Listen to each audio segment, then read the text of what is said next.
कसं बघता याकडे आणि किरण सामंत लढणारच आहेत का? एक पहिली गोष्ट अशी आहे की कालची पत्रकार परिषद जर आपण पूर्ण बघितली असेल तर त्यांनी 7 ते 8 नेत्यांची नावं घेतलेली आहेत. त्याच्यामध्ये एकनाथ शिंदेसाहेब असतील, देवेंद्रजी असतील, अजितदादा असतील, रवींद्र चव्हाण असतील. मी तर त्यांचा भाऊच आहे, नेता असण्याचा काही प्रश्न येत नाही.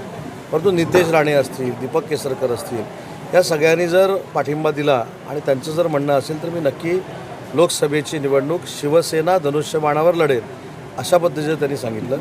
आणि तुमच्यासारख्या चतुर पत्रकारांनी ज्यावेळी त्यांना प्रश्न विचारला की भाजपला तुम्ही पाठिंबा देणार आहात का, त्यावेळी त्यांनी असं सांगितलं की रवींद्र चव्हाणांसारखा जर भाजपचा उमेदवार असेल तर तो निवडून येऊ शकतो आणि त्याला आमचा पाठिंबा आहे.